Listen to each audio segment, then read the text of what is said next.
CBSE 10th board से लेकर CTET, BPSC, KVS सब एग्ज़ाम में एक चैप्टर ऐसा है जिसमें आते हुए भी बच्चे गलती कर देते हैं और वो चैप्टर है रचना के आधार पर वाक्य भेद। सरल, संयुक्त और मिश्र।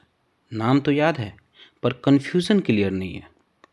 राम पढ़कर सफल हुआ, इस वाक्य को देखिए। बहुत लोग बोल देते हैं कि सर संयुक्त है, गलत। आज नहीं, इस एक वीडियो में आप सिंपल लॉजिक से सीखेंगे सरल, संयुक्त, मिश्र वाक्य। ना कन्फ्यूज़न, सिर्फ एग्ज़ाम रेडी ट्रिक। तो चलिए शुरू करते हैं। वाक्य किसे कहते हैं? शब्दों का वह सार्थक समूह जिससे पूर्ण भाव प्रकट हो, वाक्य कहलाता है। जैसे राम स्कूल जाता है। रचना के आधार पर वाक्य के भेद।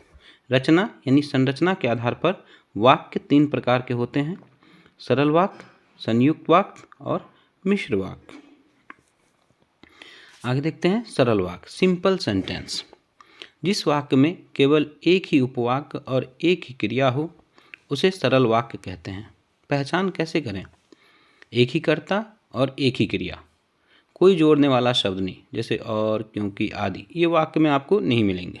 उदाहरण, राम पढ़ता है, वह दौड़ रहा है। सरल वाक्य की रचना। सरल वाक्य की रचना मुख्य रूप से 2 घटकों से होती है: उद्देश्य और विधेय।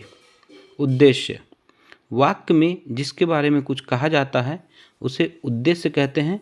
इसे कर्ता भी कहा जाता है। उद्देश्य एक शब्द का भी हो सकता है और कई शब्दों का भी। उदाहरण, पौधे बढ़ने लगे हैं, छोटे बड़े सभी पौधे बढ़ने लगे हैं, कल तक के मुरझाए रहने वाले छोटे बड़े सभी पौधे बढ़ने लगे हैं। इन वाक्यों में रेखांकित भाग्य उद्देश्य है। उद्देश्य कितना भी बड़ा हो सकता है। दूसरा है विधेय। वाक्य में उद्देश्य के विषय में जो कुछ कहा जाता है उसे विधेय कहते हैं। विधेय एक शब्द या कई शब्दों का भी हो सकता है। उदाहरण, मजदूर गया, मजदूर घर गया, मजदूर मजदूरी लेकर सरपट घर गया।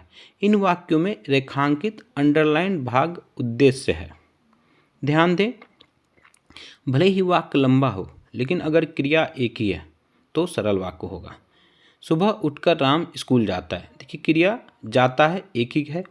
शॉर्ट ट्रिक है क्या सरल वाक्य का? एक वाक्य एक काम, यानी सरल वाक्य। आगे है संयुक्त वाक्य, कंपाउंड सेंटेंस। जिस वाक्य में 2 या 2 से अधिक स्वतंत्र यानी बराबर उपवाक्य हो और वे समुच्चयबोधक अवयव से जुड़े हो उसे संयुक्त वाक्य कहते हैं। जुड़ने वाले शब्द बहुत ज़रूरी, और, तथा, लेकिन, अथवा या इसलिए, फिर भी। उदाहरण, राम पढ़ता है और श्याम खेलता है। वह मेहनत करता है लेकिन सफल नहीं हुआ। तुम जाओ या मैं जाऊं। उसने मेहनत की इसलिए वह पास हो गया। इन सभी में देखिए जो बीच में अंडरलाइन है वो योजक शब्द जो है वही 2 सिंपल सेंटेंस को जोड़ता है। पहचान है संयुक्त वाक्य की 2 काम होगा। दोनों वाक्य अपने आप में पूरे होंगे और बीच में और, लेकिन, या जैसे शब्द होंगे। इसका शॉर्ट ट्रिक है कि बराबर वाक्य है और बीच में योजक चिन्ह होगा और, लेकिन इत्यादि। नेक्स्ट है मिश्र वाक्य यानी कॉम्प्लेक्स सेंटेंस।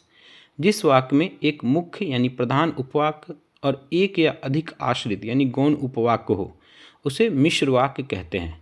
पहचान वाले शब्द जो, कि, क्योंकि, जब, यदि, ताकि, जहाँ, जैसा। उपवाक्य को हम आगे पढ़ेंगे, इसके लिए चिंता मत कीजिए। आगे है उदाहरण इसका कि जो लड़का मेहनत करता है वह सफल होता है। मुझे पता है कि वह आएगा। वह खुश है क्योंकि वह पास हो गया। जब बारिश होती है तब कुछ किसान खुश होते हैं। इसमें देखिए अंडरलाइन जो शब्द है वो इसकी एक तरह से पहचान कराता है इन वाक्यों की। आगे देखते हैं, पहचान है मिश्र वाक्य की। एक वाक्य अधूरा लगता है, पूरा अर्थ दूसरे वाक्य पर निर्भर करता है। जैसे देखिए, जो लड़का मेहनत करता है, ये अधूरा सा लग रहा है, और पूरा सेंटेंस बनाएंगे तो जो लड़का मेहनत करता है वह सफल होता है, ये पूरा हो गया। तो इसका शॉर्ट ट्रिक क्या है? जो, कि, क्योंकि। अगर इस तरह के शब्द आपको वाक्य में मिलते हैं तो वो मिश्र वाक्य है। अब इसमें देखिए अक्सर होने वाली जो गलतियां हैं, ये प्रो टिप है कि सरल वाक्य कभी कभी लंबे भी हो सकते हैं। जैसे राम, श्याम और मोहन बाजार से फल लेने गए। यहाँ कर्ता तो 3 है लेकिन क्रिया एक ही है, इसलिए यह सरल वाक्य ही रहेगा।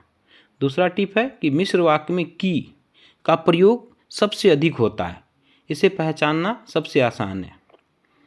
आश्रित उपवाक्य की बात कर लेते थोड़ी सी, कि आश्रित उपवाक्य कभी भी अकेले अपना पूरा अर्थ नहीं दे सकता, वह मुख्य वाक्य के बिना अधूरा लगता है। अब मुख्य वाक्य राम ने कहा, यह पूरा है कि किसी ने कुछ कहा, लेकिन आश्रित उपवाक्य देखिए कि वह कल नहीं आएगा। पहचान क्या है इसकी? अगर मैं आपसे सिर्फ इतना बोलूं कि वह कल नहीं आएगा तो आप पूछेंगे क्या या किसने कहा, यानी यह हिस्सा डिपेंडेंट है, आश्रित है। आगे आश्रित उपवाक्य के 3 भेद हैं, ये एग्जाम्स में आते हैं।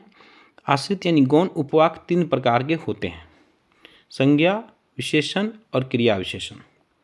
संज्ञा उपवाक्य, जो आश्रित उपवाक्य मुख्य उपवाक्य की संज्ञा के स्थान पर आता है उसे संज्ञा उपवाक्य कहते हैं। इसकी पहचान प्रायः की से शुरू होता है। उदाहरण, मैं जानता था कि सुमन अवश्य आएगी। अध्यापक ने कहा कि अपने आसपास सफाई रखो। दोनों ही वाक्य में देखिए सेंटेंस कनेक्टर जो है छोटी की है, इसका ध्यान रखना। अगर आप की देखें तो उसे संज्ञा उपवाक्य मानिए। नेक्स्ट है विशेषण उपवाक्य, जो आश्रित उपवाक्य संज्ञा या सर्वनाम की विशेषता बताए वह विशेषण उपवाक्य कहलाता है। पहचान, जो, जिसे, जिसने, जिनका, जिन्होंने, इन शब्दों से शुरुआत होती है। उदाहरण, ईश्वर उनकी मदद करता है जो अपनी मदद स्वयं करते हैं। नेक्स्ट है, जो फल तुम लाए थे वो बहुत मीठे हैं। तो देखिए दोनों उदाहरण में जो शब्द आपको दिख रहा होगा। नेक्स्ट है तीसरा क्रिया विशेषण उपवाक्य, तो जो उपवाक्य मुख्य वाक्य की क्रिया के बारे में कब, क्यों, कहाँ, कैसे जैसे जानकारी देता है उसे क्रिया विशेषण उपवाक्य कहते हैं। यानी यह बताता है कि काम किस तरह हुआ। उदाहरण देखिए, नीचे जो रेखांकित है वो उदाहरण है कि जब मैं जागता हूँ तब टहलने जाता हूँ। दूसरा उदाहरण, जैसे ही अलार्म बजा वैसे ही वह उठ बैठा। पहचान की धासु ट्रिक देखिए कि जहाँ योजक होगा वहीं आश्रित है। वाक्य में जहाँ भी ये शब्द दिखे वहीं से आश्रित उपवाक्य शुरू है। जैसे की है तो संज्ञा उपवाक्य वहाँ से शुरुआत हो रहा है। जो, जिसे, जिसका, ये विशेषण उपवाक्य वहाँ से शुरू होता है। जब, जहाँ, क्योंकि, यदि, तो, यहाँ से क्रिया विशेषण उपवाक्य शुरू होता है। उदाहरण, वो लड़का मेरा भाई है जो नीली शर्ट पहना है। तो यहाँ जो से शुरू होने वाला हिस्सा आश्रित है। अब देखिए रचनांतरण, ये बहुत इंपॉर्टेंट है। वाक्य परिवर्तन कैसे करना। पहला है सरल से संयुक्त का तरीका।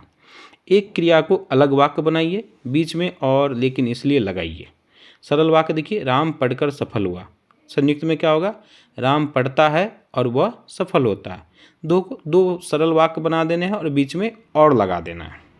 अब दूसरा है सरल से मिश्र बनाने का तरीका, कि जो, की, क्यों की जोड़ना है। एक वाक्य को आश्रित बनाइए, जैसे सरल, उसकी मेहनत सफल हुई। तो मिश्र में क्या हो जाएगा, वह सफल हुआ क्योंकि उसने मेहनत की। यहाँ बीच में हमें क्योंकि से जोड़ देना है किसी तरीके से, अर्थ परिवर्तन नहीं होना चाहिए।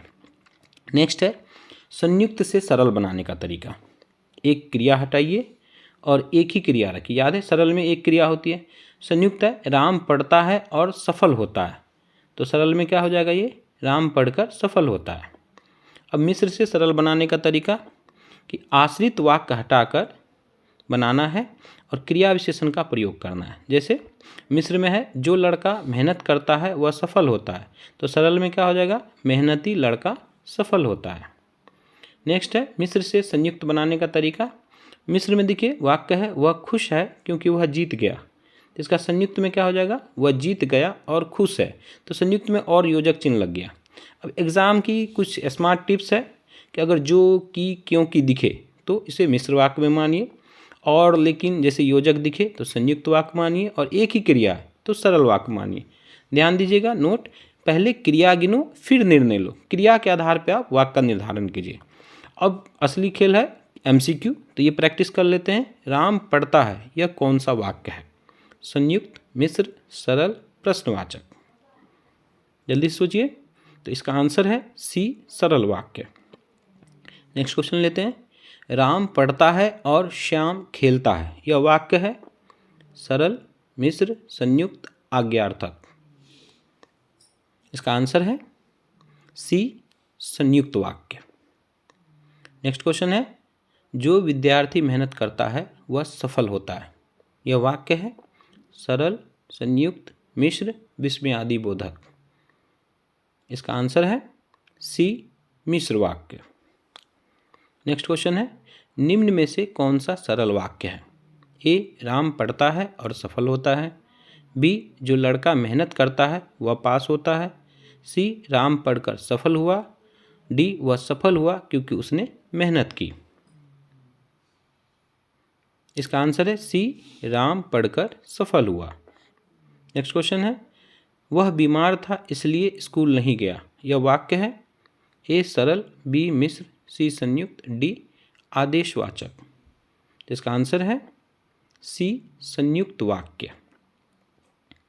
अब देखिए क्विक रिवीजन कर लेते हैं कि अगर एक क्रिया है तो सरल वाक्य, और लेकिन जैसे योजक शब्द है तो संयुक्त वाक्य, जो, कि, क्योंकि इस तरह के बीच में शब्द है तो मिश्र वाक्य। अब देखिए चैलेंज टाइम है, बताइए जो मेहनत करता है वही सफल होता है, यह कौन सा वाक्य है? ए, सरल, बी, संयुक्त, सी, मिश्र। आंसर आप कमेंट करें। इसके बाद आज इतना ही है। इसके अलावा पूरा चैप्टर अगर हमको लगता है कि समझ में आ गया होगा तो कमेंट में बताइए। वीडियो पसंद आया हो तो लाइक करें। ऐसे ही एग्ज़ाम नोट्स के लिए हमारे चैनल फिरोज सर हिंदी को सब्सक्राइब करें। धन्यवाद।